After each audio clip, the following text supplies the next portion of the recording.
Hello friends, seven global classes पर आप सभी का स्वागत है। आज मैं फिर से एडुटेरिया करंट अफेयर्स 2023-24 का मंथली सेशन लेके आए हैं दोस्तों। आज हम लोग नवंबर 2023 से जितने भी करंट अफेयर्स बनते हैं उसे देखेंगे दोस्तों। तो शुरू करते हैं आज का पहला सवाल।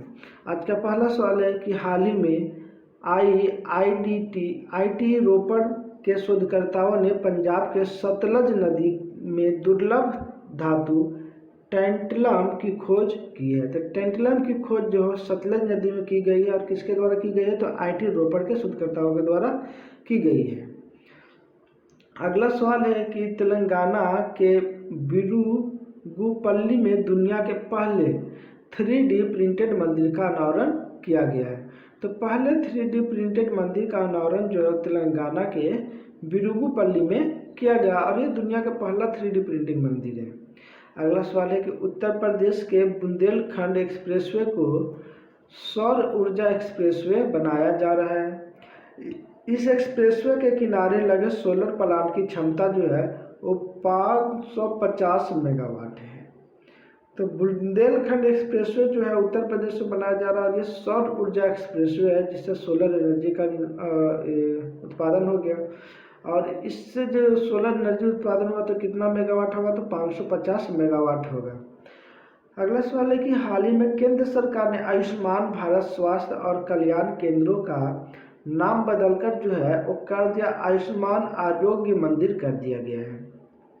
तो आयुष्मान भारत स्वास्थ्य और कल्याण केंद्र जो था, जो आयुष्मान कार्ड बनाया था, उसका नाम बदलकर कर दिया गया आयुष्मान आरोग्य मंदिर कर दिया गया है केंद्र सरकार के द्वारा।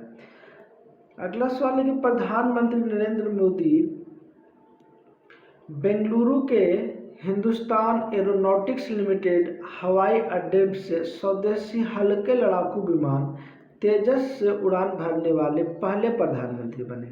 तो तेजस से उड़ान भरने वाले भारत के पहले प्रधानमंत्री कौन है? तो श्री नरेंद्र मोदी जी है। और कहाँ से उड़ान भरे? तो बेंगलुरु से।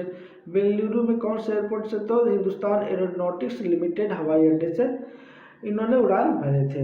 अगला सवाल है कि हाल ही में वैक्सीन निर्माता इंडियन इम्यूनोलॉजिकल्स ने वियतनाम के पॉलीबेक इंस्टीट्यूट के सहयोग से बच्चों के लिए खसरा रूबेला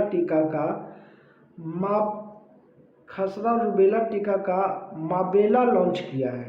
तो खसरा रूबेला टीका का जो है एक माबेला लॉन्च किया है और ये वैक्सीन है। माबेला क्या है? एक वैक्सीन है जो वैक्सीन निर्माता कंपनी जो है वियतनाम का इंडियन इम्यूनोलॉजिकल्स ने जो वियतनाम के लिए पॉलीबेक इंस्टीट्यूट के सहयोग से बच्चों के लिए खसरा रूबेला के लिए मोबेला लॉन्च किया है।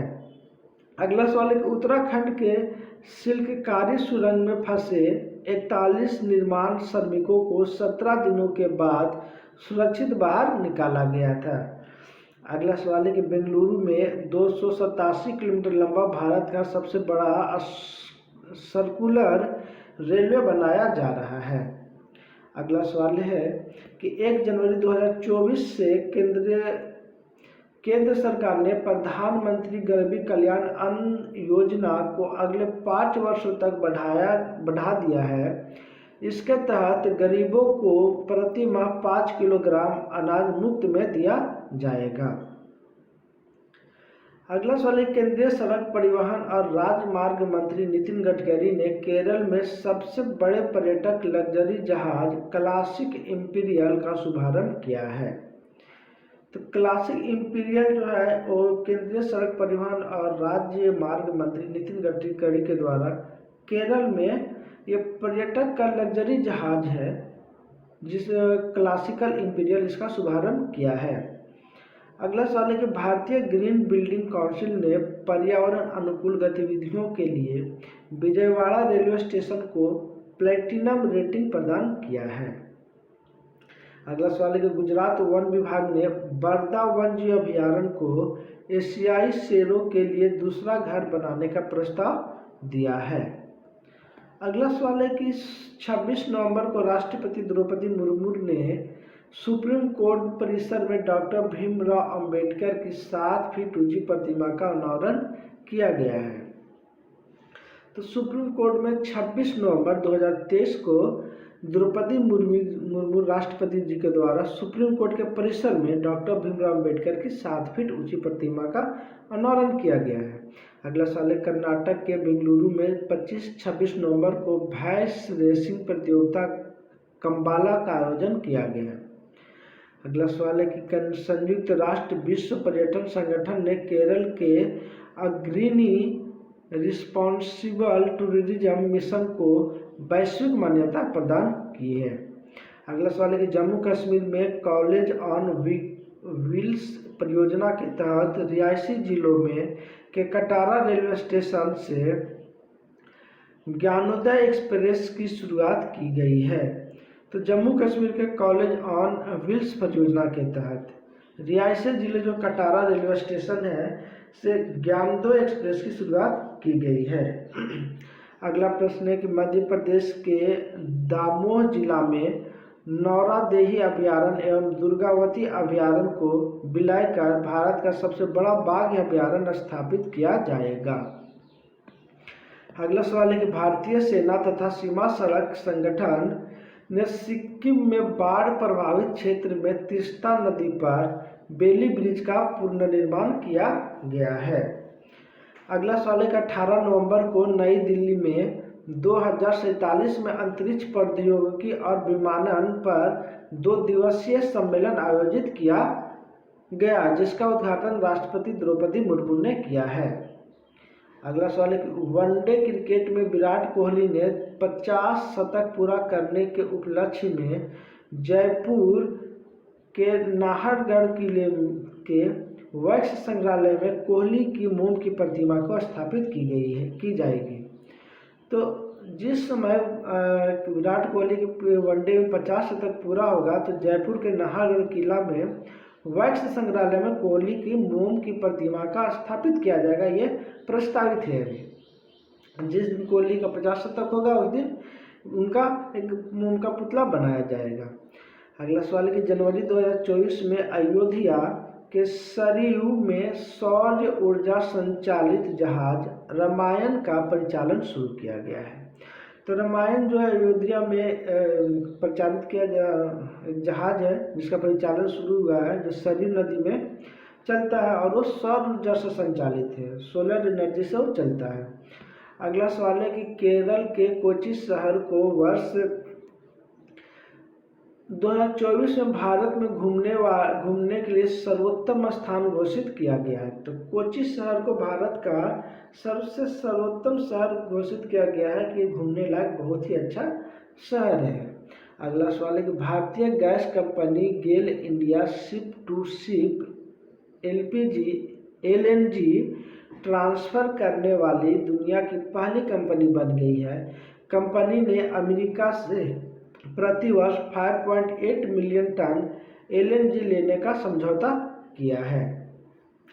अगला सवाल है कि हाल ही में यूनेस्को द्वारा केरल के कोझिकोड शहर को साहित्य का शहर तथा मध्य प्रदेश के ग्वालियर को संगीत का शहर घोषित किया गया है। तो यूनेस्को द्वारा केरल के कोझिकोड शहर को क्या कहा गया है? ये साहित्यों का शहर है। और मध्य प्रदेश के ग्वालियर को कौन सा कहा? तो संगीतों का शहर यूनेस्को द्वारा घोषित किया गया है। अगला सवाल है कि नई दिल्ली में 3 दिवसीय कार्यक्रम वर्ल्ड फूड इंडिया 2023 का आयोजन खाद्य प्रसंस्करण उद्योग मंत्रालय द्वारा किया गया है, जिसका उद्घाटन प्रधानमंत्री नरेंद्र मोदी ने किया है। इस कार्यक्रम में नीदरलैंड भागीदार देश है तथा जापान और वियतनाम फोकस देश है। अगला सवाल है कि राष्ट्रीय चिकित्सा आयोग ने चिकित्सकों के लिए एक राष्ट्र एक पंजीकरण प्लेटफॉर्म लॉन्च किया है। इसके तहत सभी लोग भारत के किसी भी चिकित्सक के बारे में जानकारी ले सकते हैं। अगला सवाल है कि रक्षा मंत्री राजनाथ सिंह ने बेंगलुरु में इंडिया मैन्युफैक्चरिंग शो का उद्घाटन किया। इस शो का विषय make in India make for the world था। तो रक्षा मंत्री राजनाथ सिंह द्वारा बेंगलुरु में इंडिया मैन्युफैक्चरिंग शो का उद्घाटन किया गया। इस शो का विषय जो था क्या था? तो make in India made for the world. अगला प्रश्न है कि हाल ही में जारी हरून इंडिया परोपकार सूची 2023 में HCL टेक के संस्थापक शिव नादर प्रथम स्थान पर रहे। अगला सवाल है कि केंद्रीय आवास एवं शहरी मामले मंत्रालय द्वारा जल दिवाली मनाने के लिए woman for water, water for woman अभियान की शुरुआत की। इसके तहत स्वयं सहायता समूह की महिलाएं 550 से अधिक जल उपचार संयंत्रों का दौरा करेगी तथा जल प्रबंधन में अपना योगदान देगी।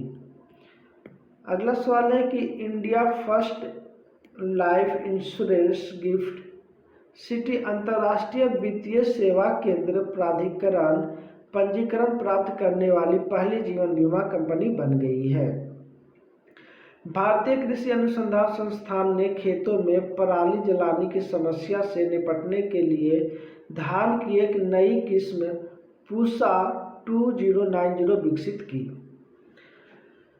अगला सवाल है कि नोकिया ने देश के पहले wifi 6 ready broadband network launch करने के लिए डाटा प्ले फाइबर के साथ साझेदारी की है।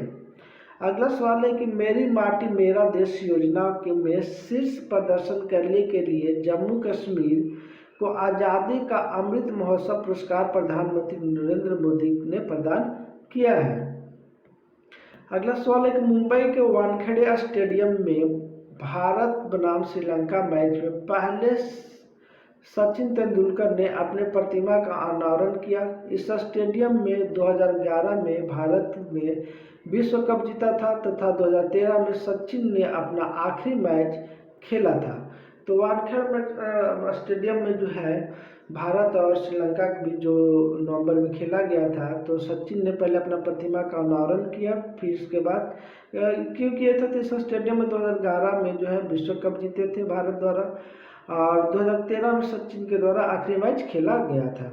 अगला सवाल है कि गुजरात में स्थित अदानी ग्रुप का मुंद्रा बंदरगाह अब तक की सबसे अधिक मात्रा में माल ढुलाई करने वाला भारत का पहला बंदरगाह बन गया है। तो गुजरात स्थित अदानी ग्रुप का मुंद्रा बंदरगाह सबसे अधिक मात्रा में माल ढुलाई करने वाला भारत का पहला बंदरगाह बन गया है। अगला सवाल है कि भारत जो है भारत बोटेनिक्स द्वारा गुजरात के राजकोट में भारत की सबसे बड़ी would paste cold oil processing unit की स्थापना की जाएगी। अगला सवाल कोलकाता के राजभवन में प्रतिष्ठित सिंहासन कक्ष का नाम बदलकर जो है सरदार वल्लभ भाई पटेल एकता कक्ष रखा गया है। और कोलकाता के राजभवन के प्रतिष्ठित जो सिंहासन कक्ष था उसका नाम बदल दिया गया है और नाम बदल के क्या कर दिया, सरदार वल्लभ भाई पटेल एकता कक्ष कर दिया गया है। अगला सवाल है कि एनटीपीसी रिन्यूएबल एनर्जी लिमिटेड ने गुजरात के कच्छ में 50 मेगावाट अपनी पहली नवीनीकरण योजना द्यापर पवन परियोजना की शुरुआत की है। अरुणाचल प्रदेश में दुनिया के सबसे ऊंची माउंट बाइक रेस मोंडुरो 3.0 आयोजित की गई है। अगला सवाल है भारतीय स्काईडाइवर शीतल महाजन दुनिया की सबसे ऊंची चोटी माउंट एवरेस्ट के सामने 21,500 फीट की ऊंचाई से उछाल लगाने वाले भारत की पहली महिला बन गई है। अगला सवाल है उत्तर प्रदेश के बुंदेलखंड में हमीरपुर जिले में भारत का पहला जल विश्वविद्यालय खोला गया है। तो भारत का पहला जल विश्वविद्यालय जो बुंदेलखंड में खोला गया, बुंदेलखंड किस राज्य में, तो उत्तर प्रदेश राज्य में स्थित है। अगला सवाल है कि हाल ही में तमिलनाडु सरकार ने वन जीव आवास कार्यक्रम के तहत प्रोजेक्ट डॉल्फिन की शुरुआत की है। धन्यवाद दोस्तों, हमारा वीडियो आप लोगों को कैसा लगा कमेंट करके जरूर बताएं। दोस्तों अगर हमारे यूट्यूब चैनल का आपने अभी तक सब्सक्राइब नहीं किए हैं तो जल्द से जल्द सब्सक्राइब कर लीजिए। चलिए फिर से मिलेंगे अगले वीडियो में, तब तक के लिए जय हिंद जय भारत।